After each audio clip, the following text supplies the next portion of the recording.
The broadcast is now starting. All attendees are in listen-only mode. All right, everyone. I would like to welcome back to another KevCAM night class tonight. Tonight, I have Tim Micah helping out with any questions or concerns that come along the way. Tim, are you with us? Yep, I am. Good evening, everybody. Yeah, and I see Tim and I were just commenting and see a ton of new names in here, so which is great. For those of you guys that are new, we do use GoToWebinar for these night classes. We do put everybody on mute just to eliminate any background noise and so on and so forth. But if you guys do have questions, definitely there is a questions panel, and definitely ask those questions. These classes are very laid back. We like to joke around and have a good time, especially since it's after hours. But with that being said, too, if you guys do have ideas on what you guys would like to see in a night class, send those over to me via email, and I will get those in the lineup for you guys. So also, every one of the night classes is recorded. So if you guys want to kind of review what we talked about, or kind of come back through, or see anything, just go to YouTube and type in SolidCAM University.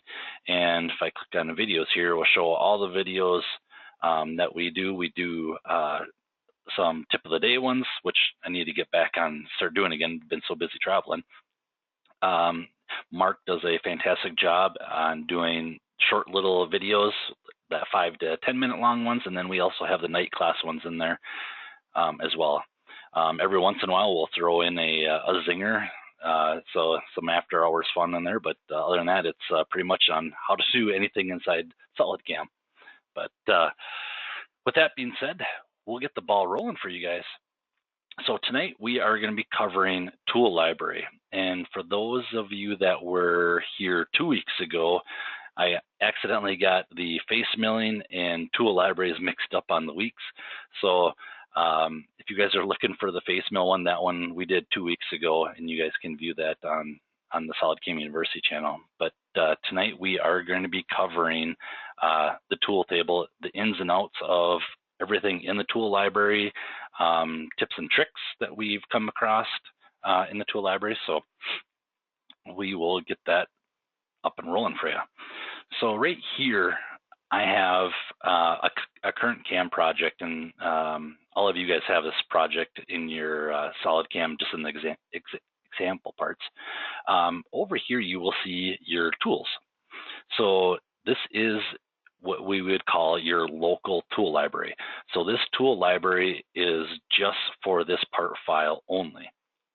Now you guys can have a global tool library, and you guys can have as many as you would like of those tool libraries. So let me hop out of here for a second, and I'll shut out of this CAM project, and I will show you the global tool library.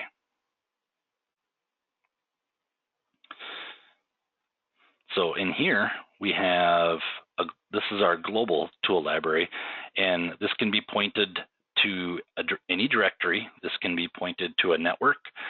This can be pointed to like OneDrive, all that stuff. But inside here is, like I said, you guys can have as many tool libraries as you would like. And let me hop over to the inch library. I think majority are on there. So in the inch library, you'll see that there is a couple that are already in there for you guys. There's one that has center drills, face mills, just some general tools. These down here, the SolidCAM Master for aluminum and SolidCAM Master for mild steel, are very large libraries. These are actually from my old work. There's about 800 and some tools in there with feeds and speeds. I did go through and tune these down a little bit, just for safety, but definitely come in here and add, like I said, add as many as you would like. Now, what I did at my previous job is we had tool libraries set up for each one of our machines, because we had some dedicated tooling, and then we also would set up tool libraries for different materials as well. So like I said, the sky's the limit on what you guys can do with the with these tool libraries.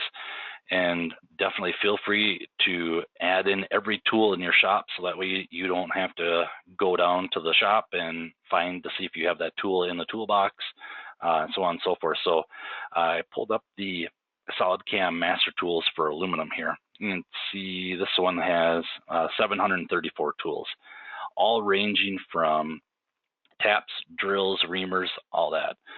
So I can expand this out, and we can, with the tool library, we can go through and filter out.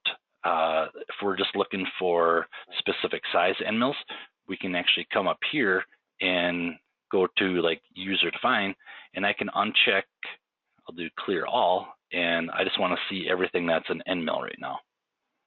So by doing that, it's going to go through and just find out, or find all the end mills for me. So it's a great process to kind of go through and, like I said, keep all those tools in there. Now, what I'm going to do is, I got a little ahead of myself here, so what I'm going to do is I'm going to create a new tool library from scratch.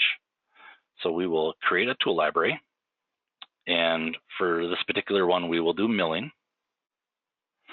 Now, right here, it's asking what do you want to name your tool table?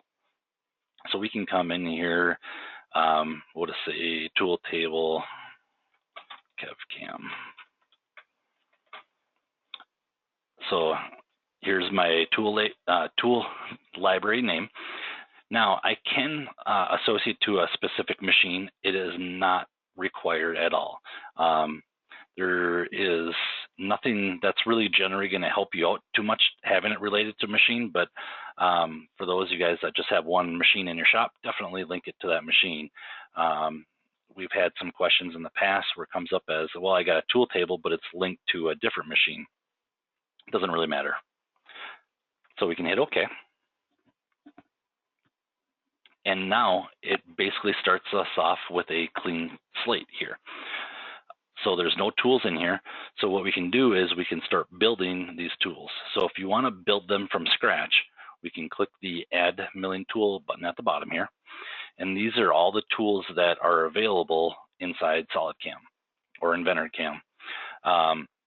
New to 2019 are these 4 end mills right here. So we now have the barrel shape tool, we have an oval form, we have the lens form, and we also have a barrel cutter, barrel taper cutter.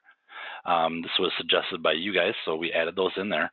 But as well as our drilling tools, we have our probe, broaching, and doing saws as well. So if we want to add just a standard end mill, we can say a 1/2 inch end mill. And I'm going to switch this over to inches. And we can say that this is a 1/4 inch end mill.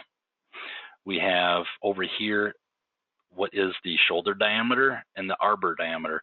Now, as I'm moving my mouse cursor around, you'll see that the little highlight, or it gets highlighted on what it's looking for. So if you're not sure on something, just click on it and it will highlight and tell you what it's looking for that data. Number of flutes, definitely keep that very accurate, because when you guys get into iMachining, the iMachining is going to be looking at the number of flutes as well. So if you guys are running aluminum, running a 2-flute carbide end mill, make sure it says 2-flute in there. You're not just putting 4 or 6 in there. So here is all the parameters of our tool. So now if we click on the tool data, this is what it's going to be when you bring this tool into your local project. These are the feeds and speeds that are going to be populated with it. Now you guys can change this to whatever you'd like. You can go in there and customize these. Like I said, keep your tool libraries, or you guys can keep your tool libraries linked to different materials. So maybe we're building a aluminum library right now, and so we can have our feed rates much faster. Then if we want to build a steel one, then we can tame these down right here. So starting at the top, are we working with inch or metric? So this particular one, we're going to be working with inches. Do we want to do inches per minute or inches per tooth? So you guys can do chip load off this as well. These do correlate back and forth. It's just basically like a calculator. So if I type in a number for wanted a 0.5 chip load, then our feed rate is automatically going to adjust for that as well. So these are correlated together. Same as with the RPM versus the velocity. So you guys can set that up however you'd like. Spin rate is going to be your normal spin rate, and then some of our operations do have a finish checkbox in them. You can actually speed up or slow down that end mill and have that populated in there. Now, of course, are we going clockwise or counterclockwise? And then the linking, what's going on right here is basically how do you see, how can I say this? When we're doing the face milling, how do we want to approach into the material? So we can do a, by default, it's going to be 200%. So it's going to feed in there with the feed link area at a 200% feed rate. And then when it's doing a lead in and a lead out, it's going to be at 100%. So you guys do have some control over that as well. So this is the data. This is where all your feed speeds are all going to be set.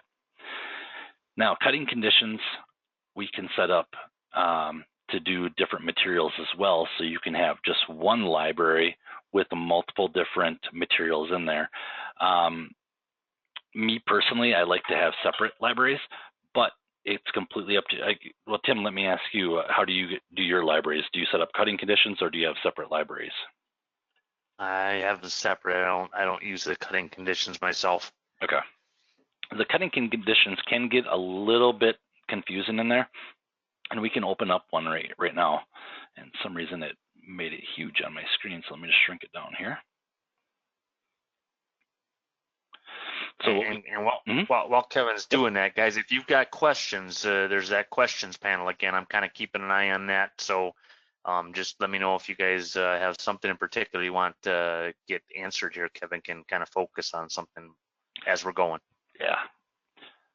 All right, so we can add a cutting condition in there, and we can rename the material. So maybe for this one, I would say aluminum. And then I can tell it what feed rate for, if I move these over just a hair, see them. So we can do a inch per tooth for X and Y. We can do a Z feed rate. We can do a finish feed rate, RPM, and a spindle RPM. And then you guys can put your own comments in there. So what we can do in here is we can label this one as, let's just say 1018. So now when you grab that tool, you would just have to tell it if you're going to be using aluminum or your 1018 or your 17-4 stainless or your Rexalloy or whatever you set up in here. The reason why I personally don't use it very often is because I'll get going in here, creating my tool. I'll kind of go through the data real quick, grab my holder, and I will completely forget about this button. So it's completely up to you guys. If you guys want to use cutting conditions, we can you guys can set that up, or like myself and Tim, we use just separate libraries to keep it simple. More or less. Kevin, is there a default, say when you set up say 3 or 4 cutting conditions, when you pick that tool, if you forget to check cutting conditions, is it just going to grab one, or is there a way to specify? Yep. So there is one in here. So if you want to specify a specific one in your global library, all you have to do once you have the data filled out here is hit the little checkbox right here, and then it will be a default material for you. So that will automatically default in there. So when you grab this tool from your global library and import it into your local library, you can also change it there. So this will kind of be like your default feeds and speeds, but then if you want to change them, you can change the cutting conditions in the local library for part-specific material. Cool. Okay, the iData tab. iData is only being used for the iMachining. Basically, the iMachining is going to pull data from here. So with this end mill, we can set up, this will already be filled out for you guys. So this one in your global library can be left at nothing. Because when you set up your CAM project, you will pick the material that you're going to be machining. But over here, what kind of end mill are we using? So we have carbide, we have cobalt, we have high-speed steel, and premium carbide. Now your premium carbide is going to be like your coated end mills, like your NIC and your TIN coatings and all that. So you do have that ability to take advantage of those higher end end mills. Now, let's just say we bought a standard end mill, but it performs much better. We can actually come in here, hit this little checkbox, and we can ramp it up to 125% for this particular one. So these are completely customizable for you guys as well. Now, the helix angle is very important with iMachining as well. What helix angle is on there? Now, we will get the question of, well, I have a 40-degree helix on my end mill. That's fine, it's not there. Just get it so your the field is highlighted, and then just manually type in 40, and it will grab that data for you. So this is a, you don't have to pick out of the list. You can put these at whatever you would like. You guys can also set up a max chip thickness. So it will, when you start any iMachining operation, some tool vendors, well, I think all tool vendors will tell you a max chip thickness. This one really only comes in handy, at least from what I've seen, with face mills, because the face mills, they do so much technology in those face mills, where any other kind of end mill, this really isn't going to matter too much, because ISCAR is going to tell me, well, the max chip load that the end mill can take is, 2 thou per chip. Well, in iMachining, I'm going to be able to run that at 6 thou per chip, and they'll tell you, nope, not possible, not possible. But I assume a lot of you guys have seen our live cut videos. It's possible to do. So don't always, when it comes to iMachining, you guys don't always have to listen to the tool vendor for your max chip thickness and your feeds and speeds. But that's for a different night class when we cover iMachining. There you go. Holders. What kind of holder are you guys running? So in here as well, we also have a global and a local holder. So you guys can come in here and add all the holders. I do have quite a few in here. If you do have a list of tool holders, well, by default, you will have a list of tool holders in there. Between Tim and myself and the tech guys, we have built quite a few tool holders also. So if you guys would like those tool holders, just let me know, and we can send those over to you. But here's all the different holders. Now, if you don't see your holder, can't talk tonight. If you don't see your holder in there, and one of the tech guys doesn't have it, you guys can definitely make a tool holder, and it's very simple and easy to do. Same thing with your tools. If you're adding a tool in there and that you need a specific tool and it's not in there, all we have to do is just build it. Like I said, we'll cover that shortly here. So here's your holder. Not much to it. You just pick the one you want, and so we'll grab this 40 here.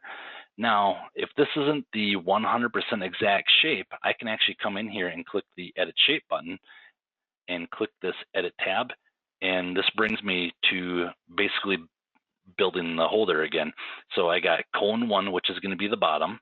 I got my cylinder right here, and then I have my torus up at the top. So you guys can change these values to whatever you'd like, and they will update and save in there. Now, the thing I really like about the tool libraries is once it's done, it's done. You never have to worry about it again. You don't have to constantly build tools. You got that library in there forever. We also do STL holders as well. And the STL really comes in handy, especially with the mill turn and the Swiss screw machines as well. So that is the holder tab. Shape. Now, we're going to cover this shortly, but this is what I was just telling you about, a custom shape that if you guys are looking to build. One thing there, the one tool that is not in there that I wish they would put in there is a corner radius tool in there. That is not in the add tool dialog, so you will have to build that, and we will actually walk through step by step on creating that one. So we'll come back to this shape tool right here. Coolant. What kind of coolant do you want with that specific tool? Now you will see that these are all red right now, which means that it is not supported by the machine. Well, the only reason it's red right now is because I didn't grab a related machine here, and you guys will see that I got thousands of post processors in here, and so I really don't want to link it to a specific machine, so it's going to show up all as red. If you guys do link it to your machine, it will show you which ones are supported by your machine with a green plus mark right there. So this is all your coolant options right here. Tool preset. If you guys have a tool presetter, let us know. And right now it will be grayed out because I don't have a machine. If you guys do want that tool presetter in there, let the post team know and they can add that in there. So if you guys are checking with like a laser, or like on the Haas, you got the I'm trying to think, the little presetter that sits up in the top corner.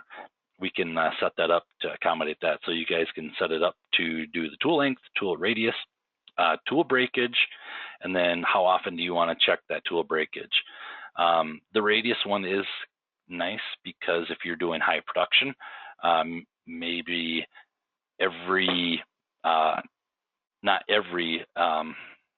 time you use that tool, but every new part, maybe you want to check that diameter. If you got a tight tolerance bore in there, you can do a radius check right there as well. Like I said, these are only there are quite a few machines out there do support this, and you guys will just have to let us know. And then last is additional tool message. We can put in here part number, or company name, part number. Now the real cool thing is we can set this up with the tool message is if any, I'll make this kind of vague. So in machine shops, some companies have the vending machines. Basically, it's like a candy bar vending machine, but it dispenses end mills and drills and all that stuff. What we can do is link the message to the barcode itself. And so when you guys go to print off your setup sheets, you guys can go to that vending machine, just scan the barcode, and it will dispense it out for you. So that's a great place to put it in there. Or the vending machine, you guys can actually type in the part number or the tool ID. That can be put in here as well. And then, of course, up at the top, you got your description of your tool, tool ID. Now, the turret and the station position is going to be more geared towards your mill turn. We will not cover that today just because it's going to be a completely separate avenue, and we'll cover that in the kind of getting started with the mill turn side things. But when you guys do create these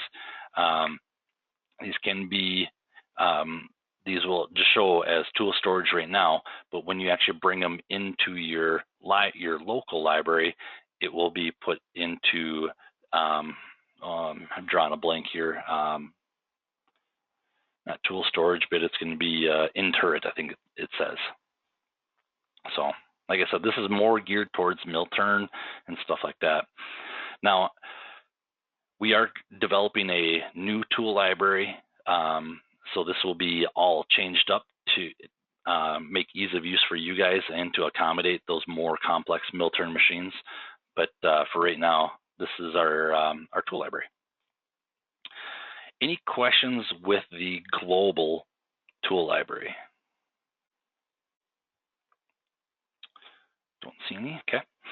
one thing I did forget is you guys can have these tools linked to different colors. So I can set up my 1/4 inch end mill is set to blue, but maybe I want it as orange. Now these colors will show up when you guys do the host CAD verification, or when you click the little checkbox next to the operation. That is the color that it is showing up for you. So these colors are linked to the tools, and it's just the toolpath preview where that color comes into handy for you. Am I missing anything, Tim, with the global tool library? I don't think so. I think you're covering it pretty well there. You do have a preview as well, so we can do a show tool up here, and I can move this around. I can actually bump this over to a different monitor. So that option is there. When you guys go to the local tool library, there will be one additional button over here. It's going to have a show tool with a little mouse cursor by it. And what that will actually do is when you click that and you move your mouse onto your CAM project, you can actually see that tool and get a little comparison or sanity check or stuff like that. So I'll show that too. Kevin, before we go on, the rough option in the topology of the right here. Topology. There you go. Yes. Yep. So this one is more. So this is actually more set up for back in 2007, 2008 time. The reason it is still in there is because if we take it out, it breaks a lot of stuff. So it's something that's legacy that's in there. Like I said, our developers are in the process of redesigning the tool library to get rid of some of this legacy stuff that's in there. But as it sits right now, this rough is not going to do anything for you at all, unless you're running, like I said, 2007 to like 2013 is when this came into effect. So don't have to worry about that one. All right. Any other questions? Okay. Nope. I don't see any yet. So for me here, we can do a save and exit, or we can just do an exit. And I've kind of overlooked this one down here. So we have how to add a new tool in there. We can copy a tool and basically copy this tool, and it will just make a mirror copy of it. We can delete out a tool right here. We can change the tool numbering, basically a undo of the tool numbering, and then a import button and an export button.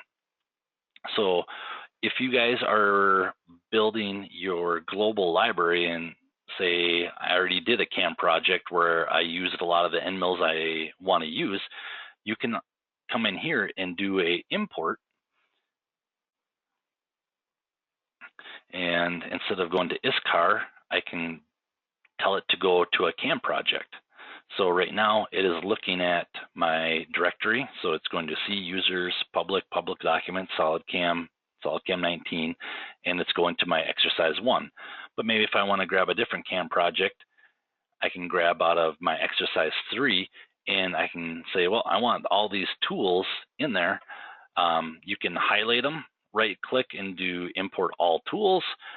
We can come down here and do a couple different ways to go about it. So we can just import all, hit the exit button, and you will see it automatically brought those tools in there. So if you guys do have CAM projects that you already created with tools in there that you want to use or reuse and bring it into your global library, definitely come in here, do an import, switch this library type.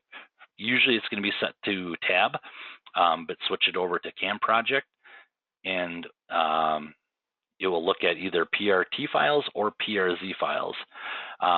If you guys are doing internal SolidCAM, you will not be able to pull those tools in there just because the internal project is internal just to the SolidWorks itself.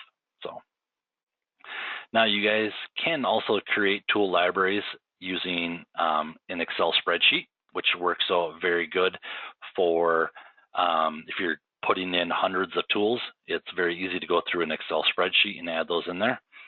CAM project, ISCAR I'm going to talk about a little bit later, and tab file is the one that is kind of our own proprietary tool library. Now you guys will see in here TDM. Now TDM is a tool data management program. Some machine shops have it, and this is basically just saying that we are interlinked with the TDM. So if you guys are using the TDM software, the tool libraries will link itself to your actual TDM software itself. So,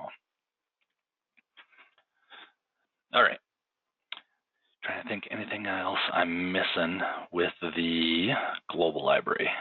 Don't think so. Real quick question here is Victor has got a question. I think he's asking about the tool data box Z feed. That's your feed rate in Z? Is all that separate? Oops. Yep. Sorry, I clicked on the wrong thing here. Tool library. And Victor, that where you're asking that question is over in the chat section. So if you put it in the questions panel, there's a little bit different panel there. That's where Kevin and I both can see that then. But that's it's okay. I can kind of keep an eye on that too. So we have XY. Oh, the Z finish or the feed rate in Z. Yep. Yeah, and this is set up, Victor, just to accommodate some tools can cut much faster on the XY versus the Z. So this way you get a more custom tailored tool library per that tool. So like a lot of end mills, we can't cut very fast doing a plunge cut, but we can really haul some mail when we're cutting on the side of the end mill. So for that specific one, what we can do is I can say, well, my feed in XY, I want that to be at 100 inches a minute, and then my feed Z is going to be at 15. So it gives you just a little bit more control in there. I think that's what he was looking for. Perfect. Verification. Perfect. Okay, so what I want to do is, let's say no. We're going to build basically a custom tool right now. So to build these tools, you can go to SolidCAM, go to Tool Library, and to build your custom tools, we're going to do shape tools, but it is going to follow exactly along the lines with the tool holders as well. So we'll do shape tool. There will be a couple default ones in there for you guys to kind of use as reference. But what we'll do here is we'll add a new group, and let's see, yeah. And then we have a new group in here, and now we can add a tool in there. Now basically you start building this tool from the bottom up. So the very bottom of my tool, so like I said, one thing they're missing in there is the radius cutter. So we can build a radius cutter. So here's the bottom of my radius cutter, and then I want to add the shank. So now you can see I got my radius down here and the shank of my tool. If I go back to my torus one, I can come in here and change these values around. These will auto calculate. So if it's got a top diameter with a radius of 5, the bottom diameter is going to auto calculate itself. So if your numbers are changing back and forth, if you're typing 25 down here and it's auto correcting it back down to 10, there's something going on up here. So like I said, you guys can add whatever shape you would like in here by building them right here. Now, if the shape that you're looking for isn't in here, we can also do a import. So down here in the bottom right, we can click this import button, and what it will do is it will open up a SolidWorks sketch for you guys.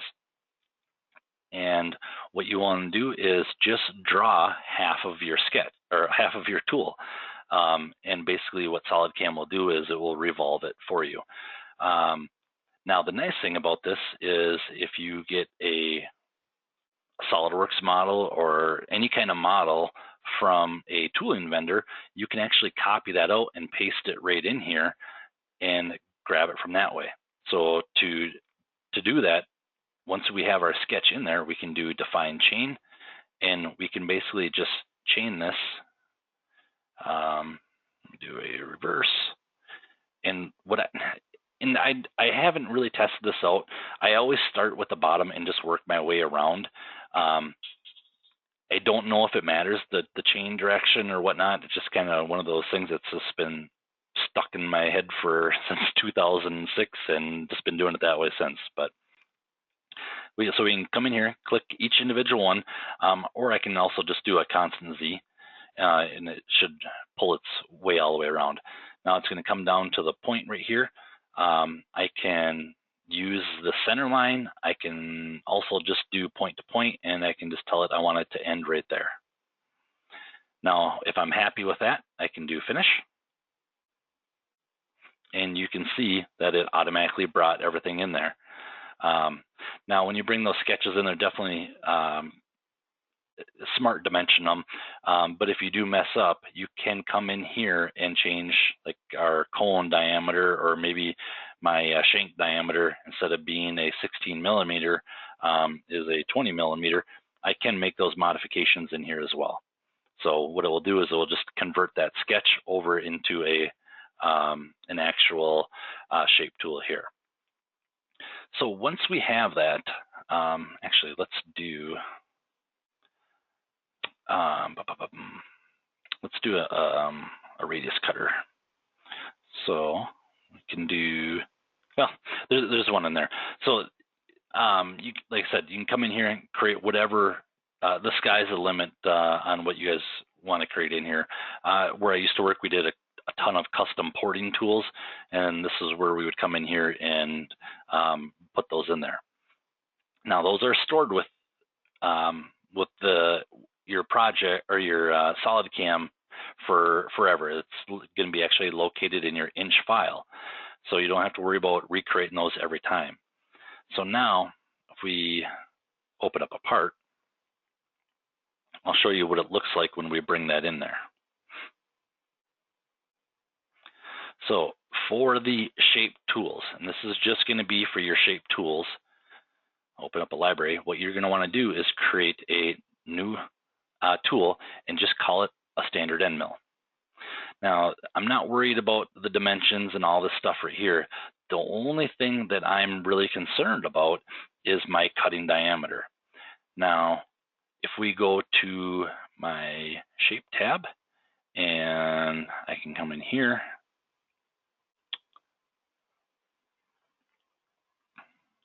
I don't know what what I made here. Let's just do the install ones, and we will do fillet tool. So the only thing that I am actually concerned with is the cutting diameter, which is going to be your lower diameter down here. So that's all I have to really do to put that in there. So now, by coming over to my shape tab, clicking on that fillet tool that I want to use, hitting that checkbox, now if I go to my topology page, I can tell it that the exact diameter, cutting diameter of what's needed there. And if I show the preview here, that will, it's not going to change the look of the tool or anything like that. It's just for the calculation when you guys go to G-code it. So we just need to know what that bottom diameter is. Now, for more of a visual appearance, if you guys want, you can come over here to your cutting length, and we can make that to be actually what the tool is. So if we do like a 5 millimeter, you can see that now the bottom 5 millimeter is actually labeled as my cutting. Nice thing about that is if I leave this by default, the Solid Verify is seeing this all as a cutting tool. Where now that I specified it, when I go to Solid Verify, if this gray area hits anywhere on the part, I get the warning where I'm going to crash. So it is nice to have in there. And of course, definitely add your description as well. Now, if I come in here and let me just close out of this one, and I will just make this a little bit smaller. What I was telling you guys before with the visual tool check, now I can come in here and I can, everywhere I move my mouse around, the tool is going to follow my mouse cursor around. So it's kind of nice to do a little bit of a sanity check, per se. So if we had an end mill and I knew that I was going to be machining out this pocket, I didn't have a print handy, rotate this around, I can kind of bring that tool over to see if that's going to fit in there. So just kind of a visual more than anything. Now, like I said, this is your local library, so this is just local to this project. But if I want to pull in a tool from my global library, all I have to do is click on Import, and I can tell it to go to my tab file, and we can click on Training, and I can just double click this, and it will automatically put it in there for me. So now you'll see that it brought it in. It's next on the list. So you can import and, like I said, export tools out. With the ISCAR tools, if you guys have a ISCAR tool, we are linked with ISCAR as well. And if I go to import and switch this over to a ISCAR Tool Advisor, what it's actually going to do is it's going to open up the ISCAR Tool Advisor website. Now, once it finishes loading here, so what I want to do is I can click on milling, and let's say for this particular one, I just want to do some facing. Now you guys can go through and fill out all this data in here. I'll just say that my depth of cut is going to be 0.1, and I can just say search tools. And what it's doing is it's finding the tools with all the specifications that I put in here, depth of cut, width, length, all that stuff, and it's finding all the tools that are available in ISCAR. So let me maximize this here. So it's telling me that there are two tools that are found. I have this face mill right here, and I have this face mill right here. Well, let's say I want to use that tool, and I want to be able to carry over all the data, everything over to my tool library. So all I have to do is hit the little checkbox to tell it that's the tool I want to pick, come over to the right-hand side here, and we want to download it as a zip file. And just hit the download button.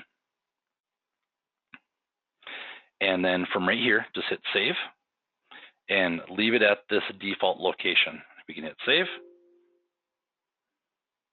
And now what it will do is it will actually pull in that entire face mill with all the correct parameters, the correct teeth, everything is already inputted in there for you, along with the part number.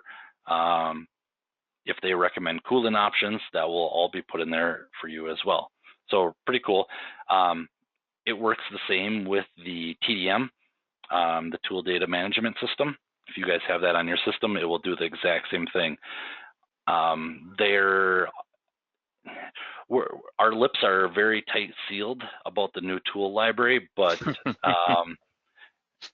the ISCAR is going to be trying to tell you guys something cool without getting in trouble here. There's going to be a lot more options in there for you guys for tool vendors and creating tools for you. So we'll just leave it at that. That's a good way to say it.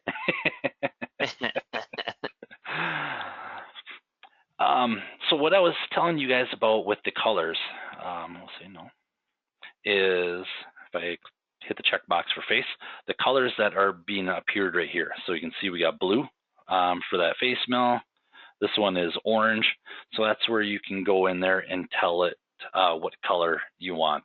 Now, depending on your part color, fixtures and stuff like that, you guys can change up those colors. All I can say is don't pick black and don't pick white. They're very hard to see.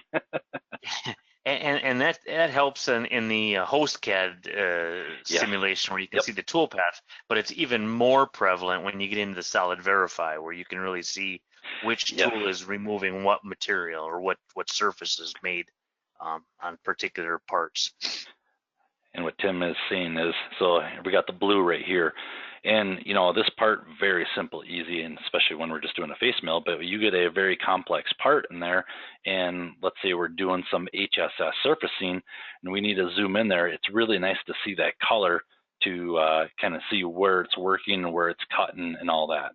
So yeah, we were just working with a customer the other day where he was roughing a part and it was blue, and then he had a yellow finishing tool, and we could see that the tool wasn't finishing in a particular area of the part, and was like, you know what, so we're messing with the settings, and you could really see that because you were choosing the color for what was cutting where. Yep. So like I said, there's I want to say there's nothing we can't do with our tool library. If there's something in there that you don't see, definitely ask, because it's probably in there, just more along the lines of finding where it is. So let's go ahead and let me find something here where we're using the same tool right here. So in this particular operation, I'm using tool number 4.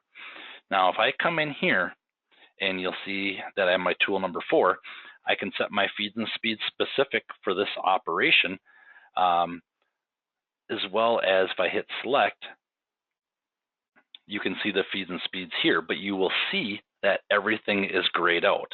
I can't make any changes to this particular tool right now.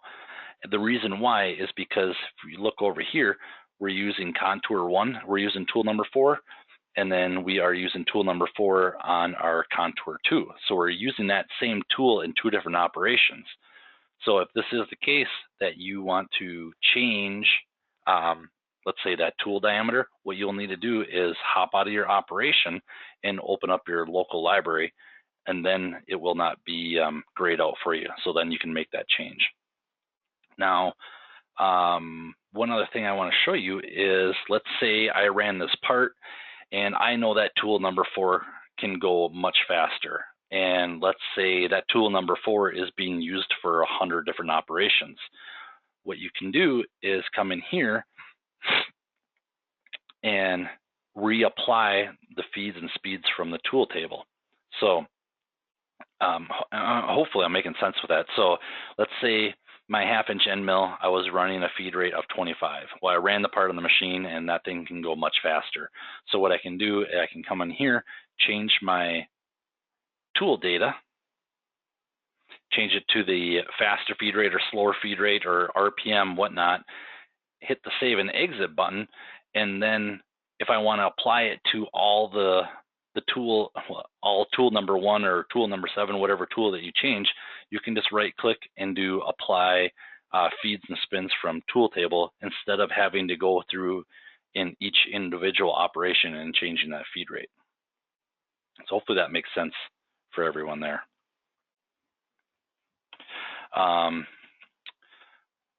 One other, let's see, I'm trying to think if I'm missing anything with our tree. If you guys like to see your tool numbers in your tree, I think by default it is set up so you guys can see what tool numbers are being used, but you can also sort by tools as well. So just right click on operations, click on CAM tree view, and I can do hide tool numbers or show tool numbers. You can pretty much customize these trees however you would like. So if I want to do show tool images, what it will do is it will actually kind of break up everything. So now you can see I'm using the face mill, I'm using the end mill, spot drill, T-slot cutter, spot drill. So different ways to set up your tree. So like I said, these are fully customizable for you guys. So do it however you would like. So if we want, we can do hide tool images, and this will look back how it was. You can do cycle times, all that stuff, but I'm getting off on a tangent here. Tool mounting. Tool mounting is a big one for mill turn and turning. For those of you guys that are running on the mill, this is something that you guys really don't have to worry about, but the tool mounting button is here. It will show you if you guys do have a machine sim set up for the specific machine, but you will see that I'm grayed out everything in here. But like I said, this is more geared towards the mill turn and turning. So the tool mounting is something that you will not have to worry about with your standard milling. Now, if you guys do buy a angle milling head and sort of that stuff, then these will be lit up for you, so we can tell it which direction that tool is facing for your 90-degree head. So there are some options right there. These down here are just axis shifts. Like I said, this is more geared towards the mill turn side of things. So this is something that you will not have to worry about with the standard milling, even the 5-axis. Let's see. So we talked about global versus local library. Different ways to set up your tool tables per machine, per material. Kind of went through all the different tool holder tabs, doing shaped tools and shaped holders, importing. Yeah. Am I missing anything or any questions from you guys? Looks to me like you covered everything there on your list, and anything you can think of that I'm missing, Tim? Not that I can. The mounting thing is big, but that, like you say, it kind of gets into a multi-turret type setup where you're having to deal with a mill turn type machine. That doesn't really apply to what we're just trying to cover here with milling, and we're kind of looks like we're getting a little close on time. Anybody have any questions, or throw them in that answer or the question panel there before we. Yeah, now's the time to ask. No, I'm just kidding. And if you guys do run across this, later on, and man, I remember Kevin talking about this. Call the support line. Shoot me an email. I see a ton of new names in here. Does everybody know my email address? Yeah, probably put that in there. Yeah, I should just put that in there. There are quite a few new people. Let's see, chat.